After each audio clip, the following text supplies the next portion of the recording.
Hola a todos, ¿cómo están? Bienvenidos a un nuevo vivo, un nuevo programa aquí en Batalla Cultural, en esta tercera temporada, programa número 176.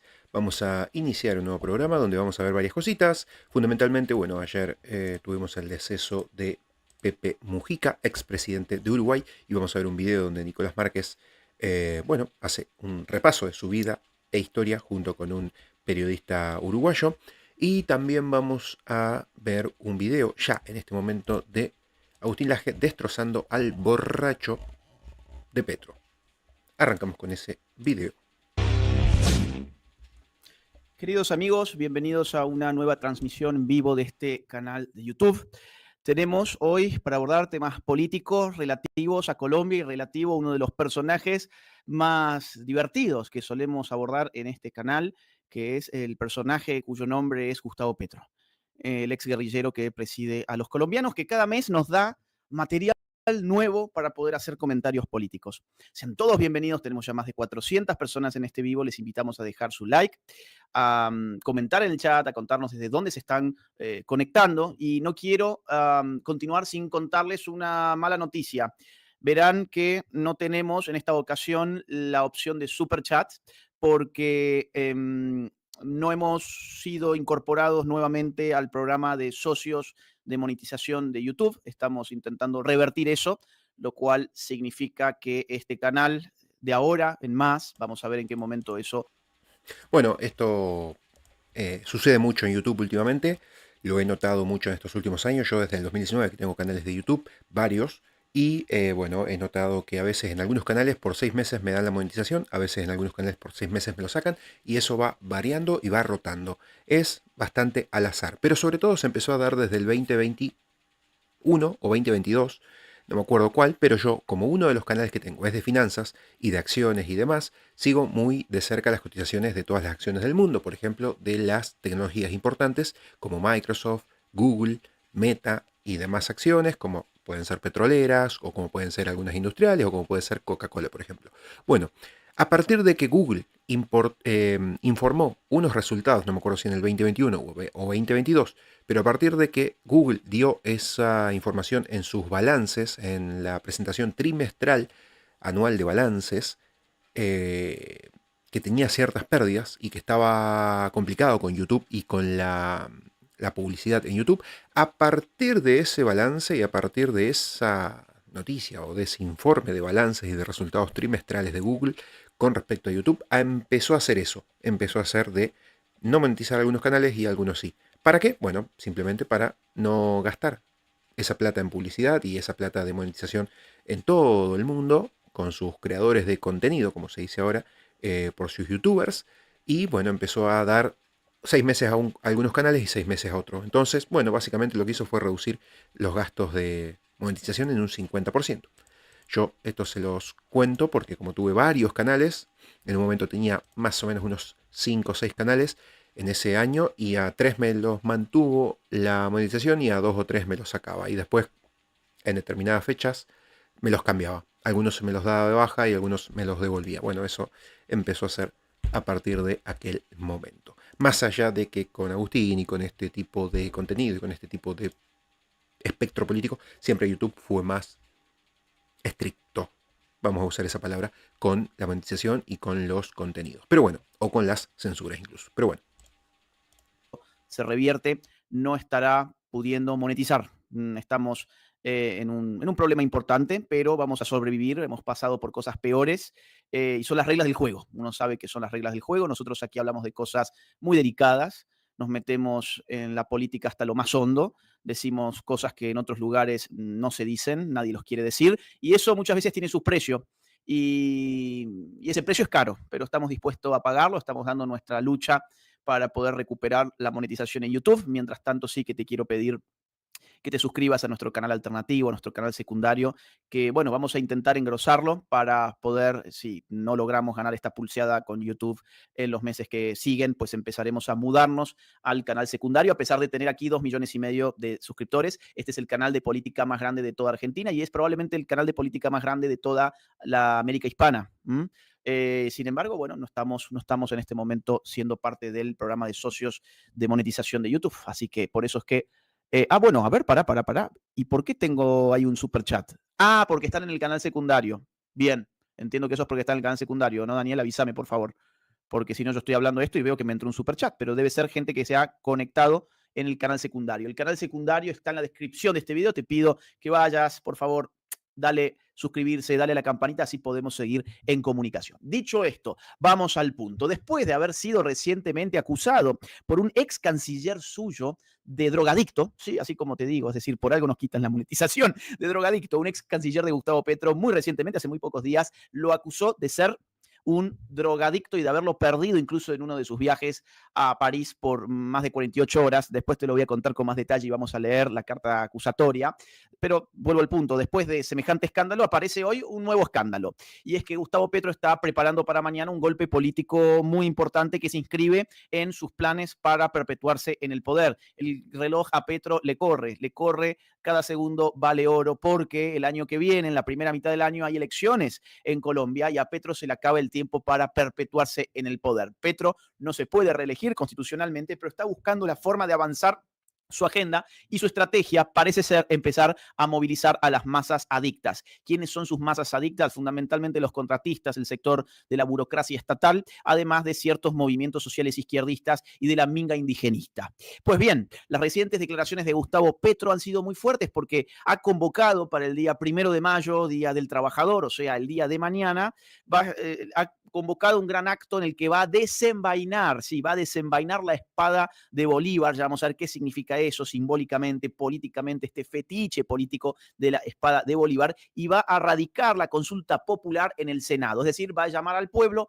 a votar para aprobar su reforma laboral que no pasó por las instancias legislativas colombianas. ¿Qué significa este gesto simbólico de la espada de Bolívar? ¿Qué busca Petro con la consulta popular? Y sobre todo, ¿es viable o tiene justificación legal y práctica? ¿Qué es lo que realmente está detrás de todo este teatro? Bueno, eso es lo que vamos a estar analizando en esta transmisión en vivo, así que si te interesa y querés ayudarnos, déjanos un like, déjanos un comentario, eso es muy importante. Este canal está en un momento de crisis por el grave problema con YouTube que te acabo de comentar, así que hoy más que nunca necesitamos de tu apoyo. Si sos un seguidor de este canal y te gusta el trabajo que hacemos, por favor suscríbete en el canal secundario y apóyanos desde ahí.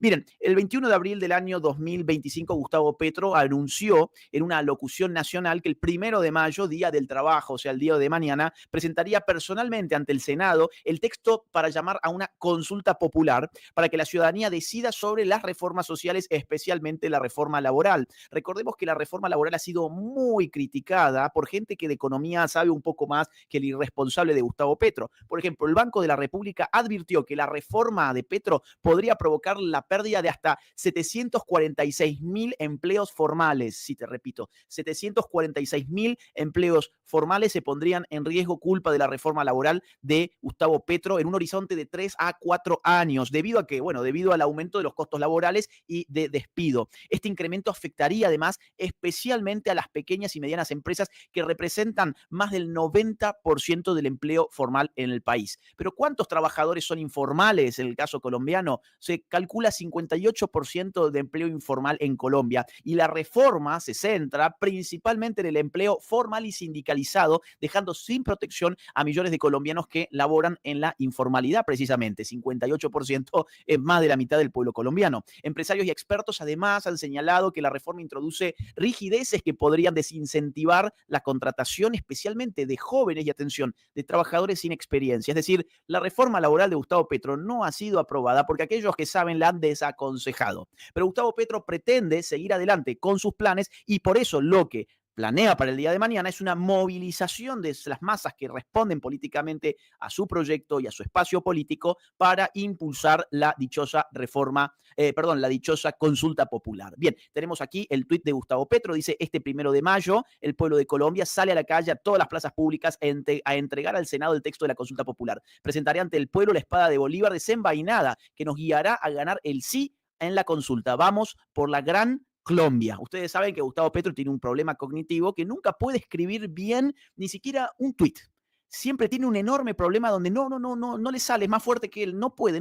Siempre algún error tiene que tener. Bueno, acá ni siquiera pudo escribir bien el nombre de su propio país, bien digo. Bien, esto fue el día 22 de abril. Vamos a ver el video. Y el 1 de mayo, el Día del Trabajo, las y los invito a duplicar las marchas que hicimos la vez pasada en todo el país. Voy a estar ese día en la Plaza de Bolívar y voy a entrar al Congreso una vez hablemos allí en público para presentar personalmente y con una delegación popular lo más diversa posible el texto de la consulta popular oficialmente al Senado de la República. Y voy a sacar la espada de Bolívar. Alguna vez lo hicimos en la posesión del presidente, pero creo que hoy es el momento. Creo que hay que desenvainar la espada para repetir una frase que el Libertador pronunció en su momento, y es que hasta que no haya justicia social en Colombia, no se envainará la espada, sino continuará desenvainada como hoy está en los salones de esta Casa de Nariño. Pero me parece que esa espada debe guiar hoy la consulta popular, debe guiar más que el presidente al pueblo de Colombia. Es Bolívar el que en el fondo convoca la consulta popular y es el alma popular la que fundó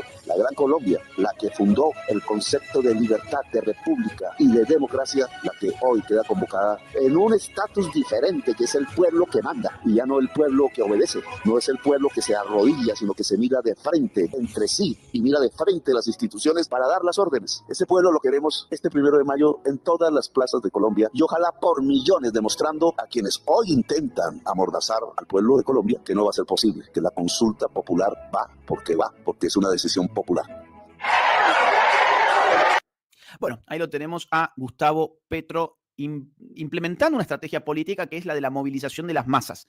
¿De qué masas? Insisto, las masas adictas al poder del estatismo, las masas cuya condición de vida actual depende de aquello que recibe del poder político, aquellas dádivas, prebendas, subsidios y sobre todo empleo público que da el gobierno de Gustavo Petro. Es lo que siempre pasa con el socialismo. Aquellos que viven del Estado son aquellos que lo defienden en detrimento de aquellos que crean riqueza, o sea, aquellos que están en el sector privado. Ahora, ¿qué significa esto de la espada de Bolívar? La espada de Bolívar parece un fetiche político. Vamos a traer de alguna forma a Bolívar de nuevo a la vida para guiar el destino del pueblo colombiano en esta consulta popular. Es el mismísimo Bolívar el que está llamando al pueblo colombiano a levantarse, a defender a Gustavo Petro y su reforma laboral. Miren, la espada de Bolívar es un símbolo histórico en Colombia. También lo es en Venezuela, ya después te voy a dar datos sobre eso. En 1974, la espada de Bolívar fue robada por el M-19, precisamente la guerrilla en la que Petro militó, y fue devuelta en 1991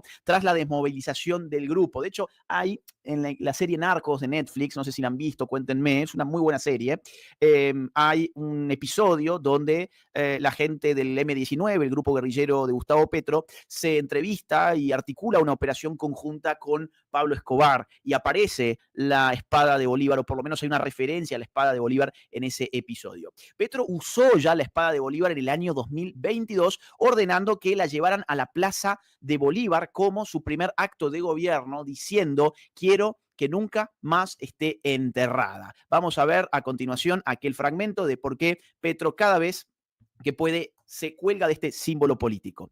Acá está. ¿Recuerdan cuando Iván Duque prohibió sacar la espada de Bolívar en la posesión del presidente Gustavo Petro? Esta fue la primera orden que dio el presidente Gustavo Petro el día de su posesión. Traigan la espada de Bolívar, y así la trajeron. Este 1 de mayo vuelve la espada de Bolívar ante el pueblo. Están haciendo todo lo posible para jugar con este simbolismo, que sería el simbolismo de la soberanía popular, de la independencia del pueblo colombiano, que está de alguna forma contenida materialmente en este objeto que, insisto, funciona como fetiche político. Escuchémoslo. Como presidente de Colombia, le solicito a la Casa Militar traer la espada de Bolívar.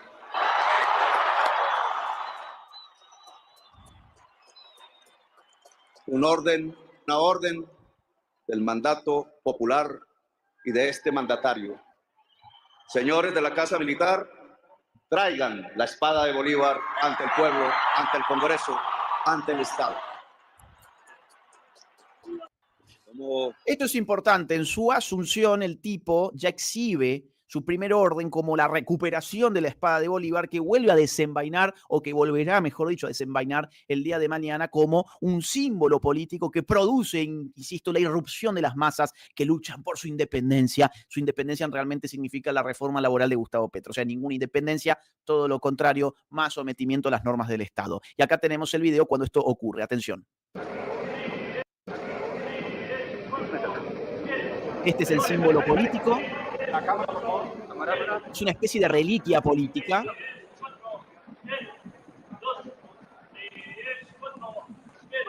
Entonces hay toda una puesta en escena.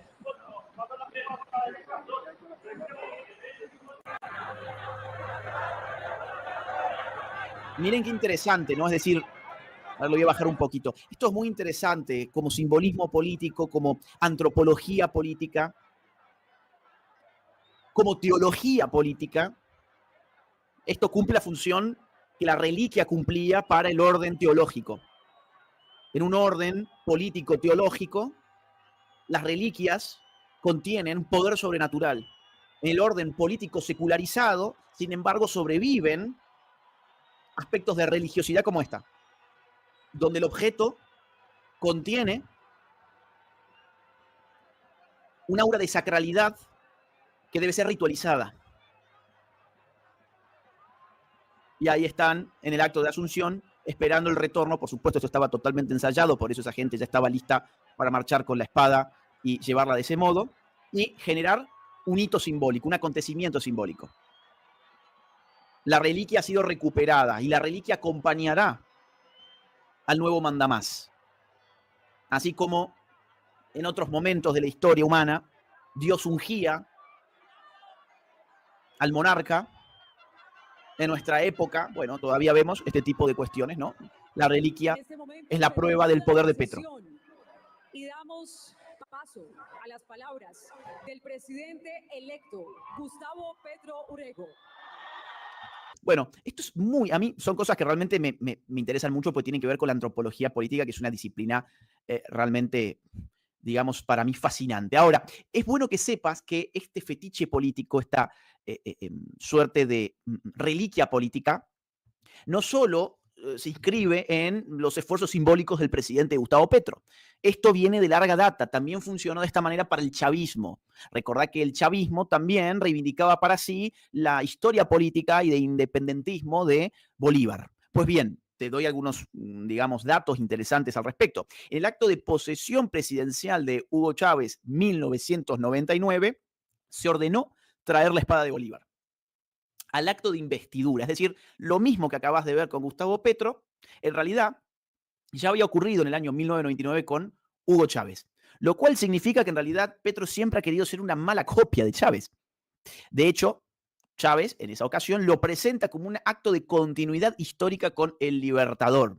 Y dijo en aquella ocasión lo siguiente, lo cito: hoy ha regresado la espada de Bolívar a caminar por América Latina, no solo por Venezuela, porque el proyecto chavista era un proyecto expansionista. El socialismo del siglo XXI debía difundirse, debía imponerse por los más variados países de nuestro subcontinente. Y esa expansión estaba representada en la espada de Bolívar. También lo hizo en discursos de la OEA, por ejemplo, en un discurso en el año 2001, y también lo hizo en varias cumbres internacionales, donde utilizó reiteradamente la figura de la espada de Bolívar como símbolo de resistencia y soberanía frente a los Estados Unidos. Esto lo hizo, insisto, muy especialmente en OEA en el año 2001. Me estoy refiriendo a Hugo Chávez. Y también Hugo Chávez desplegó ceremonias políticas en Venezuela con la espada de Bolívar. Hay un sinfín de actos conmemorativos, desfiles, homenajes, en los que Chávez blandía o mostraba la espada de Bolívar como una reliquia casi sagrada, diciendo frases como la siguiente, te cito una de ellas: la espada de Bolívar sigue desenvainada, no descansará hasta que se haga justicia.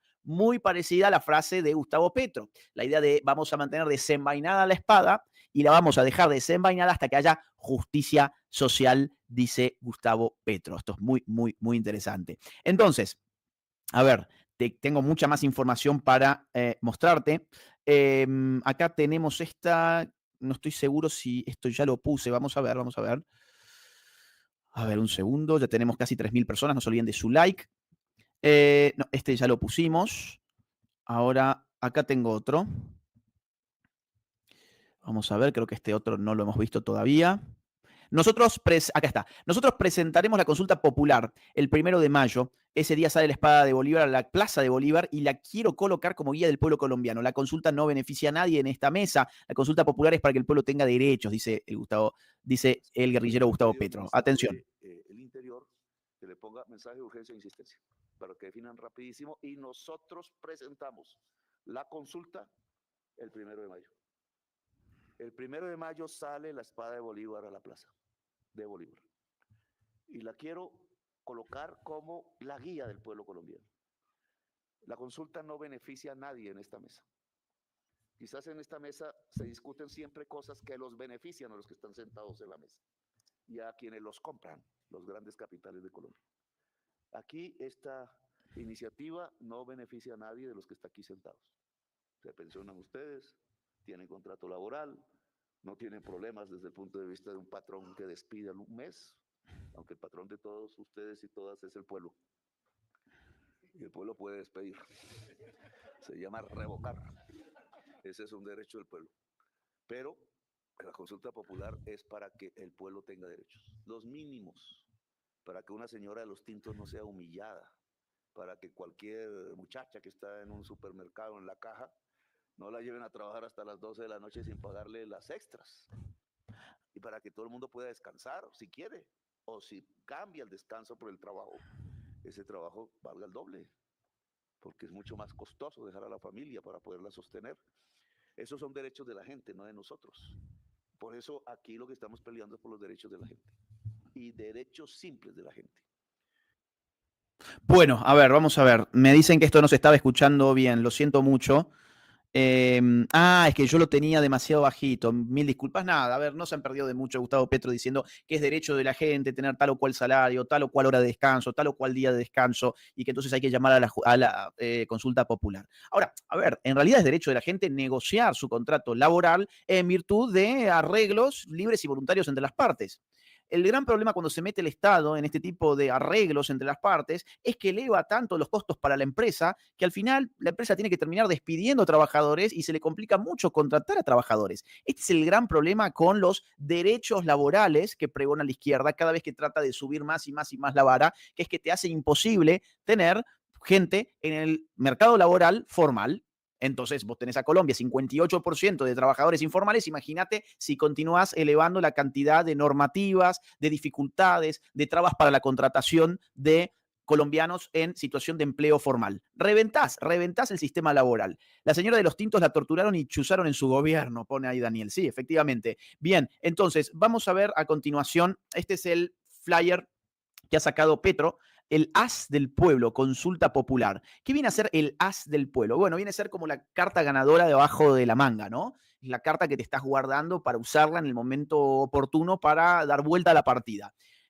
Gustavo Petro planea entonces el día de mañana dar vuelta a la política en Colombia. Esto, insisto, el simbolismo en política siempre es muy importante. ¿Qué tenemos ahí? El 1, es decir, el as. Pero también es porque es 1 de mayo, Día del Trabajador, donde se va a llamar a consulta popular para una reforma laboral y además se lo va a hacer con la espada de Bolívar que quedará desenvainada. Bien, Gustavo Petro está cada vez más cerca de Chávez, yo diría desesperado por copiarle. Su sueño húmedo es intentar convertirse en el Chávez de de los 2020 en adelante, digamos así. Si Chávez lo fue el gran líder del socialismo del siglo XXI a principios de este siglo, pues Petro quiere sucederlo en ello. Miren qué interesante este clip, por favor. Yo voy a desenvainar la espada de Bolívar con ustedes y a jurar.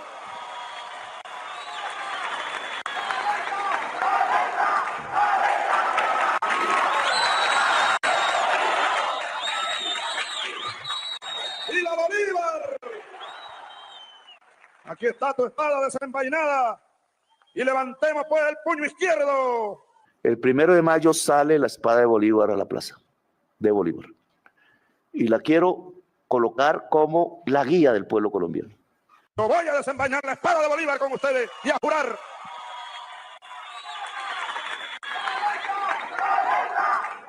Bueno, ahí está. Es lo que te contaba recién. Esto era una constante en el chavismo. Este símbolo ocupaba un lugar preferencial en los actos chavistas, en las puestas de escena de Hugo Chávez, y ahora Gustavo Petro está intentando recuperarlo. Mira cómo informa hoy revista Semana. Por Corte Constitucional con mayoría petrista advierten maniobras para que Petro se quede al menos 2 años más. La última decisión de la Corte encendió las alarmas y levantó preocupación acerca de las movidas que podrían llegar de parte del gobierno. Así empecé este vivo. Todo esto está inscrito en un plan que está pergeniado, que tiene sus fases, pero el objetivo último es que este señor pueda quedarse más tiempo del que tiene por mandato constitucional. El presidente Gustavo Petro ganó un nuevo round después de que la Corte Constitucional le diera luz verde al decreto de conmoción interior en el Catatumbo, pese a que puso algunas condiciones. A nivel general le dio un gran espaldarazo al gobierno. La decisión no gustó mucho en diferentes sectores políticos y sociales, que en varias oportunidades manifestaron su inconformismo por este decreto y por lo mismo exigían que fuera tumbado, algo que finalmente no pasó. Expertos constitucionalistas hablaron en el debate de semana acerca de la determinación de la Corte y qué significa para el país. Bueno, en fin, esto tiene que ver con la estrategia de Petro para perpetuarse en el poder. Bien, tengo a ver más información. Bueno, fíjate lo que dice aquí el presidente del Senado, esto está interesante también. El presidente del Senado dice, lo vienen a radicar el 1 de mayo, disque con la espada de Bolívar desenvainada, pero no sabemos qué quiere decir o si eso es una amenaza contra el Congreso. ¿Bien? Claro, es que suena un poco a amenaza, decir, vamos a llevar una movilización popular contra el Congreso con la espada de Bolívar desenvainada. A ver, más información. No te olvides, por favor, de darnos un like y de suscribirte a nuestro canal secundario, que es el que muy probablemente vayamos a empezar a usar cada vez más. Urgente, el presidente desocupado Gustavo Petro quiere convocar la consulta popular. Dice que quieren convocar la consulta popular. Dice que quien convoca la consulta popular no es él, sino Simón Bolívar, una burla. Bueno, eso es lo que veíamos recién, pero este fragmento vale la pena volverlo a escuchar. Atención. Es Bolívar el que en el fondo convoca la consulta popular. Y es el alma popular, la que fundó la Gran Colombia, la que fundó el concepto de libertad, de república sin rey y de democracia, la que hoy queda convocada. Bueno, es Bolívar. Ahí está, es Bolívar que desde el cielo está invitando a la consulta popular para liberar en este siglo XXI al pueblo colombiano de la mano del exguerrillero Gustavo Petro. Es la misma pantomima, la misma puesta en escena que hacía Hugo Chávez. Es lo mismo, solo que en este caso de bajísima calidad. Hugo Chávez tenía un carisma especial, eso nadie lo puede negar. En el caso de Gustavo Petro es de bajísima calidad. A ver, la consulta popular, este es otro punto muy importante a desarrollar en este vivo. ¿Qué es? ¿Qué es y por qué no tiene justificación? A ver, la consulta popular es un mecanismo de participación ciudadana directa, establecido en la ley 1757 de Colombia. Petro la propone para que la ciudadanía vote sobre temas de sus reformas, como la laboral, que es la que van a impulsar especialmente mañana, que incluye preguntas, por ejemplo, sobre la jornada nocturna desde las 6 p.m. en adelante y el recargo del 100% en domingos y festivos. ¿Qué requiere este proceso? Esto es lo más importante de entender. Requiere presentar las preguntas al Senado, que tiene 30 días para aprobar o rechazar la convocatoria, ¿de acuerdo? Tiene 30 días para aprobar o rechazar. Si aprueba, debe participar al menos de 1/3 del censo electoral, o sea, 13.6 millones de votantes, y la mayoría debe votar por sí a cada pregunta. Es decir, la vara es muy alta. Tiene que pasar por el Senado, que no es una institución donde Petro tenga mayoría, ya lo vamos a ver de inmediato, pero además necesita movilizar a un tercio del censo electoral, que no es poca cosa, ¿eh? 13,6 millones para una consulta popular no es poca cosa. Petro plantea radicar el texto de la consulta el 1 de mayo, acompañado con una delegación popular. Las preguntas fueron presentadas el 22 de abril por los ministros Armando Benedetti y Antonio Sanguino. Bien, la recomendación es no salir a votar, precisamente para invalidar el proceso, ¿de acuerdo? Así que esto hay que tenerlo en cuenta. La recomendación que se está haciendo en este momento, por lo menos luego se verá cuál es la estrategia política, es no salir a votar. ¿Cuáles son los problemas? Bueno, los problemas con esta consulta popular para Petro es que no tiene, en principio, suficiente apoyo en el Senado para arrancar el proceso. Petro no tiene los 53 votos necesarios en el Senado para que la consulta popular sea efectivamente aprobada. El pacto histórico, que es el partido, el espacio político de Gustavo Petro, y sus aliados suman unos 25 votos. O sea, están bastante lejos de los 53 que necesitan para aprobar este proyecto. Y partidos como el Liberal, el Verde y el Partido de la U están divididos, ¿de acuerdo? La oposición podría bloquear la consulta popular con ausencias o también, por supuesto, con votos en contra. Además, se ha destacado el costo económico inmenso que esto tendría para el pueblo colombiano. El abogado Iván Cancino reconoce que la consulta es válida, pero destaca un altísimo costo económico, lo que cuestiona la viabilidad en un contexto de restricciones presupuestarias. El gobierno nacional estima que la consulta popular podría costar alrededor de 600.000 millones de pesos colombianos. Para que dimensionemos esta cifra, vamos a verlo de esta manera. A ver, lo voy a poner en pantalla, vamos a verlo de esta manera. El gobierno nacional estima que la consulta popular costaría 600.000 millones de pesos. Para dimensionar esta cifra, esto equivale a 2.816 viviendas de interés social al precio proyectado en 2025, 2,6 millones de subsidios de Colombia Mayor para adultos mayores de 80 años, el doble del presupuesto de ciencia, tecnología e innovación para 2025, un año de salario mínimo para 35.000 personas, todo el presupuesto del empleo público para 2025, los recursos faltantes para finalizar el túnel del Toyo, ¿ok? Entonces es un gasto muy elevado. ¿Para qué? Para cumplir con los caprichos de un Gustavo Petro que no se resigna a perder bajo las reglas de una república. En una república es el Congreso el que legisla, y si el Congreso le ha dicho que no a Gustavo Petro, pues Gustavo Petro tendrá que buscar otro tipo de proyectos para presentar. Pero no, él está encaprichado, y incluso a contrapelo de lo que los economistas advierten que podría pasar, que es destrucción de empleo, más empleo informal, más dificultades para contratar. Bueno, pues todo esto ya saben por dónde se lo pasa a Gustavo Petro, y quiere de todas maneras disponer de los recursos económicos, que son finitos por definición, del pueblo colombiano para impulsar su capricho político, que ya se le ha dicho, insisto, que no. Además hay alternativas legislativas, no hace falta llamar a una consulta popular, hay alternativas legislativas. Hay 3 proyectos de reforma laboral en el Senado que retoman puntos que están en la propuesta de Gustavo Petro, pero no, él no se resigna a que no sea su propuesta la que vaya a consolidarse y ser política pública.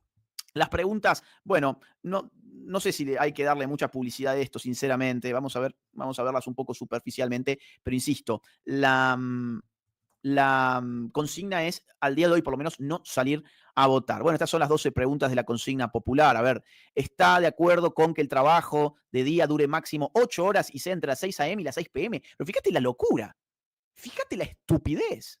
Esto no es algo que tenga que arreglar la política ni el Estado. Si la gente quiere trabajar en otro horario, si la gente necesita empleados en otro horario, ¿por qué vas a limitar esas contrataciones? Mira, a ver, es que por eso yo no quería leer las preguntas, pues ya me hace mal. Es decir, el surderío es tan hijo de puta, se meten tanto con la libertad de las personas, la libertad para trabajar, la libertad para contratar, la libertad para elegir tu régimen laboral. Miren, a ver, yo tengo las 2 de la mañana en este momento.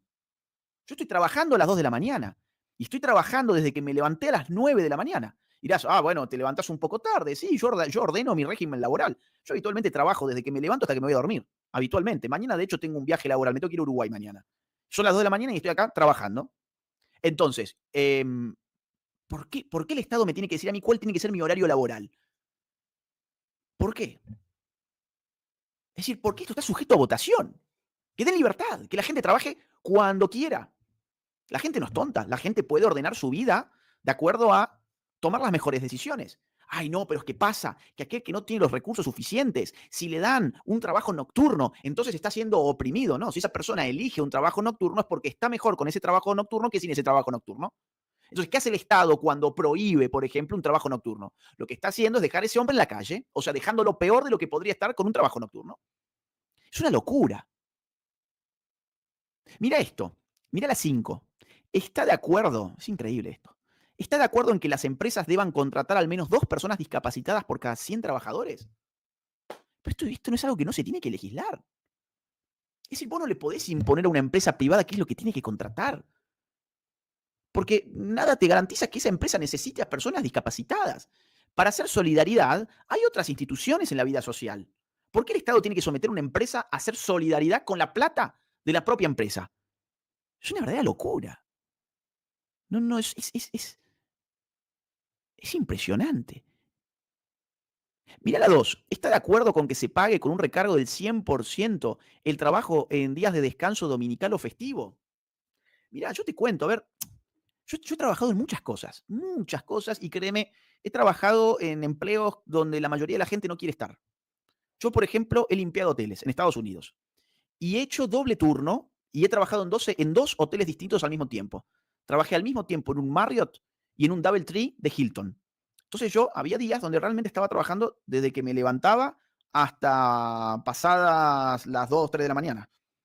¿Y qué hacía? Iba y limpiaba las habitaciones, limpiaba los espacios públicos, ponía en lavandería la ropa de cama a lavarse, le asistía a las mujeres que cambiaban la ropa de los cuartos y acomodaban las cosas en los cuartos. Yo les asistía a esas mujeres con todo lo que necesitaban, les ayudaba también a hacerlo. Y cuando había un día festivo,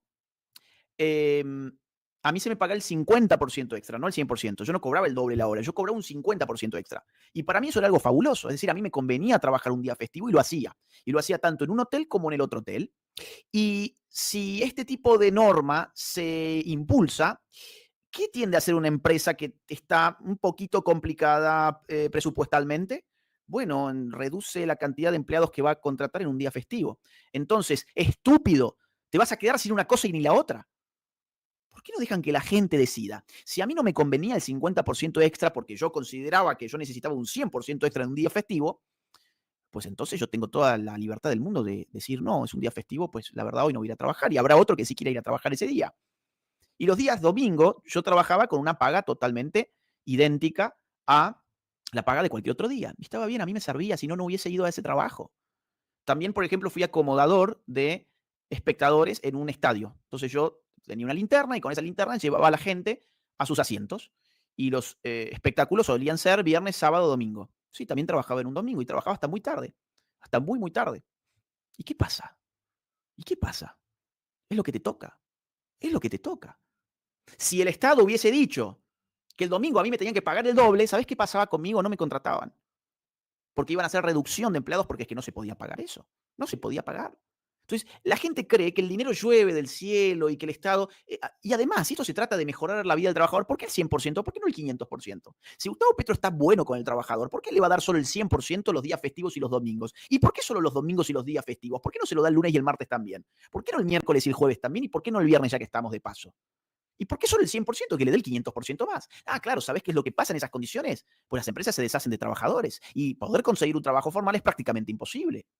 Las buenas intenciones no significan que en la práctica se esté llevando a cabo algo bueno. La izquierda está plagada de buenas intenciones, pero al mismo tiempo está plagada de crímenes y de liberticidios. Esto grabátelo. La izquierda tiene grandes intenciones, el trabajador, la dignidad económica, siempre al lado del obrero, pero la realidad es que cada vez que gobernó destruyó la economía. Y la destruyó por cosas como la que te estoy diciendo. Mira, a ver, me estoy acordando de otros trabajos que yo tuve. Yo también tuve trabajos en canchas de fútbol en Argentina, en torneos de fútbol que se hacía para chicos en canchas de fútbol en Córdoba, y yo tenía que llevar adelante la distribución de las canchas y un montón de cosas, hacer las cobranzas, y bueno, esto era fin de semana, me tocaba domingos, y a veces también días festivos, y ahí no tenía ni el 50% extra ni nada extra, pero es que yo necesitaba trabajar. ¡Ay! Pero ¿cómo puede ser? El Estado tendría que haber obligado al empresario a que te pagara un 100% más. ¿Sabes qué iba a hacer el empresario? No me iba a pagar nada porque me iba a quedar en la calle. Me iba a quedar en la calle. Entonces, hay que ser realista. Dejen a la gente comerciar en paz. Dejen a la gente tomar sus decisiones económicas. Dejen a la gente tomar sus decisiones económicas porque después le arruinan las posibilidades de trabajar. Y eso es lo que siempre ha hecho la izquierda. Ha reventado el bolsillo de la gente. Bien, no quiero tomar mucho más tiempo, sí te quiero mostrar algo que te había prometido desde el comienzo, que es la acusación muy fuerte que se hizo contra Gustavo Petro por parte de su ex canciller que lo tildó de adicto a las drogas. Acá tenemos, esto es muy interesante, esto fue hace muy pocos días. Álvaro Leiva Durán dice: ciudadanos, ciudadanas, me permito darles a conocer la carta que hice llegar ayer 22 de abril del año en curso. El señor presidente de la República, doctor Gustavo Petro, incluye el sello comprobante de recibo de la presidencia, hora 1:55. Bueno, a ver si le puedo meter a esto Zoom, porque miren, yo no veo un carajo últimamente, entonces ando con un problema grave, que no estoy viendo nada, está muy chiquito. A ver, me voy a tener que acercar un poco a la cámara. A ver, porque esto está muy, muy interesante. Hay una parte donde dice sobre París, que pasó algo en París, que por 48 horas Gustavo Petro no aparecía, y donde dice que Gustavo Petro tiene un grave problema con las drogas. A ver, ¿dónde lo tenemos? Anda buscándolo vos también, por favor, Daniel, apenas puedas, y si lo podés poner después en pantalla. Bueno, a ver, no, yo no, la verdad que no lo estoy encontrando ahora, pero fue cuarto párrafo, gracias. Che, estoy muy mal de la vista, pero pésimo la vista. Cuarto párrafo de la tercera, a ver. Ok, la primera, la segunda, la tercera. Ok, acá está bien. Los recuerdos que todavía tengo frescos de episodios ocurridos siendo yo el primer testigo me producen aún desazón y desconcierto. Uno de ellos, la ocasión en que usted se desapareció 2 días en París durante una visita oficial. Como si inteligencia francesa fuera incompetente como para no haber conocido su paradero. Momentos embarazosos para mí como persona y como su canciller. Y mucho más cuando supe en dónde había estado. Me apena decirlo hoy, tarde ciertamente, pero por esa época ya tenía conocimiento de episodios suyos de similar comportamiento. Fue en París donde pude confirmar que usted tenía el problema de la drogadicción. Pero ¿qué podía yo hacer? Seguro fui inferior. ¿Inferior dice o interior? Lo he debido aproximar, ayudar, asistir oportunamente, cuando en mi interior la pena de no haber intentado extenderle la mano. Lo cierto es que nunca se repuso usted. Es así. Su recuperación lastimosamente no ha tenido lugar. Imagínate Gustavo Petro 2 días perdido. La inteligencia francesa llamando al canciller diciéndole, Gustavo Petro está en un lugar muy poco decoroso. ¿Qué será? ¿Dónde habrá estado Gustavo Petro? ¿Dónde habrá estado Gustavo? No sé, en un bacanal, en una fiesta, en una orgía. ¿Dónde habrá estado? Tanto así. A ver, imagínate la oscuridad del lugar donde ha estado, que el ex canciller se anima a decir, yo ahí me di cuenta que usted tenía el problema de la drogadicción. Así crudamente lo dice, crudamente, pero no se anima a decir dónde estaba Gustavo Petro y da a entender que era un lugar muy oscuro, muy oscuro. Aparte, 2 días. ¡A la mierda! 2 días de joda. 2 días Gustavo Petro perdido de joda en París.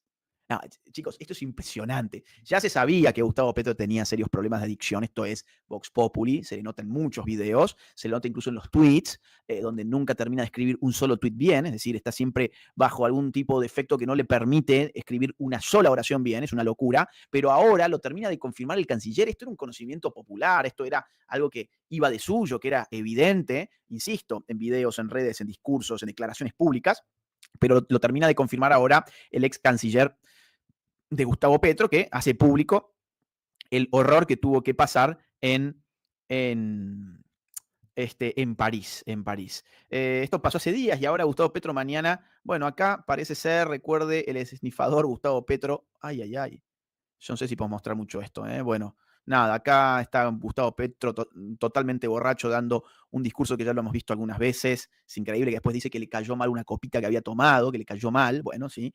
Y acá lo tenemos ahí en una actitud media rara que no la quiero poner. No, esto no es mucho. No lo vamos a poner a esto. En fin, ese es Gustavo Petro, de un escándalo en otro. Mañana espera dar un golpe de masas, dar un golpe político en lo que es su estrategia para perpetuarse en el poder, sabiendo que lo que queda no es mucho. Ya ha pasado hace rato la segunda mitad, ya está dentro de la segunda mitad de su mandato y el reloj corre y Gustavo Petro no tiene reelección constitucional y está buscando la manera de perpetuarse. Un primer intento será la consulta popular para avanzar con su reforma laboral. El problema es que si esta consulta popular pasa, quizás quien dice la próxima sea para habilitar su reelección. Además ya ha tenido algún triunfo, como veíamos en la Corte Constitucional, con lo cual las cosas en Colombia se van a poner cada vez más difíciles, cada vez más calientes de cara a las elecciones del año próximo, que si mal no recuerdo son en el mes de mayo, si mal no recuerdo. Algunos mensajes de ustedes. Ánimo, Agustín, contás con todos nosotros para recuperar la monetización. Todos a poner el me gusta y a suscribirse en ambos canales. Gracias, Carlos, querido, un gran abrazo.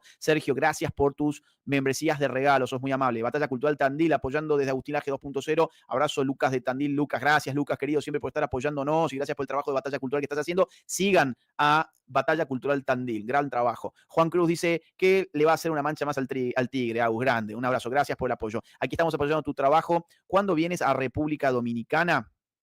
Mirá, este año no creo, pero el año que viene estamos haciendo todo lo posible para poder estar. Tengo muchas ganas de volver a República Dominicana. Habrá que ingresar a Twitch y transmitir en ambas plataformas simultáneamente, dice Lucas B. Volvió el guerrillero borracho a sus andanzas, dice Lancaster Warrior. No quiero que te vayas, te quiero dar 2 o 3 informaciones. En primer lugar, lo que te comentaba al inicio, hemos perdido la monetización de manera total del canal de 2,5 millones de suscriptores. Este canal cuesta mucho dinero poder sostener. Cuanto más grande es el canal, en realidad más dinero te cuesta poder sostenerlo, porque hay que pagar muchos costos de muchas cuestiones, editores, la gente que hace las miniaturas, el marketing. Es una cosa muy costosa mantener este canal y uno lo podía hacer gracias a la monetización de YouTube. En este momento no tenemos más monetización hasta próximo aviso, así que estamos pasando una crisis muy complicada que nos pueden llegar a asfixiar financieramente. Por lo tanto, lo que te quiero pedir, por favor, es que te suscribas y actives la campanita de mi canal secundario, porque si las cosas se ponen peores, vamos a tener que ir migrando hacia el canal secundario que es Agustín Laje 2.0. Este canal secundario lo encontrás en la descripción de este video, está el link. Dale, haceme el favor, si valoras lo que hago, por favor, es gratis. Es un segundo, no te cuesta nada, simplemente tocar 2 botones y te suscribís y activás la campanita, eso sería muy importante para mí. Esto es un golpe muy duro, estoy acostumbrado a los golpes duros, estoy acostumbrado a que me hayan censurado en distintas plataformas, estoy acostumbrado al ahogamiento financiero, pero mi libertad de expresión no es negociable. Siempre hemos dicho lo que teníamos que decir, lo que realmente pensábamos. A veces lo hacíamos con algún tipo de guiño para no ser tan confrontativos con el algoritmo de esta plataforma. Pero bueno, la realidad es la realidad y ahora tenemos que enfrentar una situación muy poco agradable, muy complicada desde el punto de vista financiero y tenemos que tener un plan B. Nuestro plan B, ¿cuál es? El canal secundario. Así que por favor te pido, suscríbete y activa la campanita en Agustín Laje 2.0. El link está en la descripción de este video. Además, voy a estar en la Feria del Libro de Buenos Aires el próximo sábado 3 de mayo a las 17:30 horas junto con el prócer de las Ideas de la Libertad. Bueno, estos ya son ahora eventos que ya han pasado, que estuvo Agustín Laje, las ferias del libro de Bogotá, de Argentina y demás. Incluso va a repasar un poco las conferencias donde ya estuvo también en Colombia. Y bueno, hemos visto entrevistas de Agustín Laje que dio por Colombia y todavía nos queda ver algunas más. De hecho, encontré una nueva que dura muy poquito. Sí, 8 minutos. Y la vamos a ver ahora, en este mismo momento. Vamos para allá.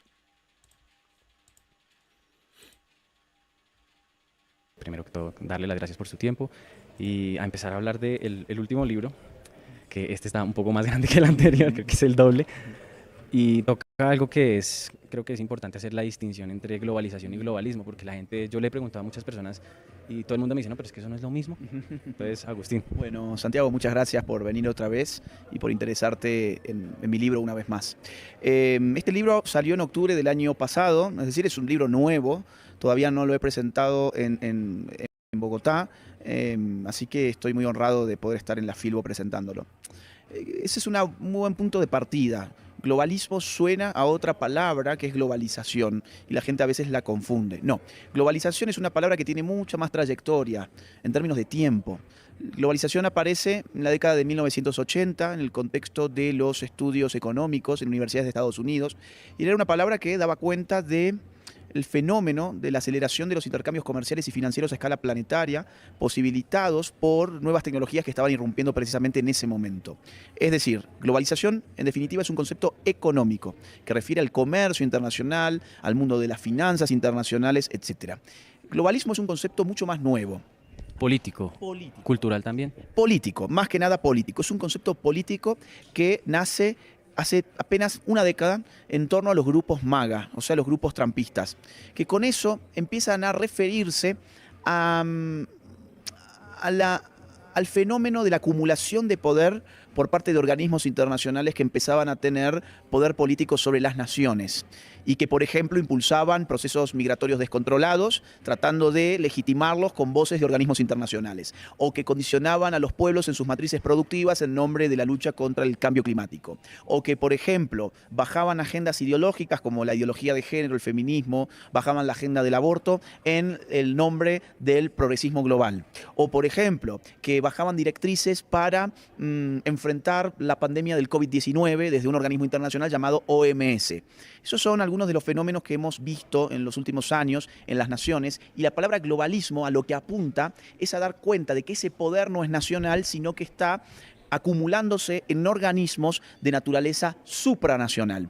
¿Cuáles son estos organismos? Para que la gente se dé cuenta de qué estamos hablando. Bueno, por ejemplo, Naciones Unidas y su sistema político, es decir, Naciones Unidas y sus agencias especializadas, UNESCO, OMS, Banco Mundial, Fondo de Población de Naciones Unidas, Organización Internacional del Trabajo, podemos pensar UNICEF, podemos pensar en el Fondo de Población de Naciones Unidas. El Banco Mundial hace... El Banco Mundial, por supuesto, o sea, entidades político-económicas, político-culturales, político-sexuales, político-industriales, político-financieras. El sistema internacional está abarrotado de una burocracia sobre la cual no ejercemos ningún tipo de control democrático.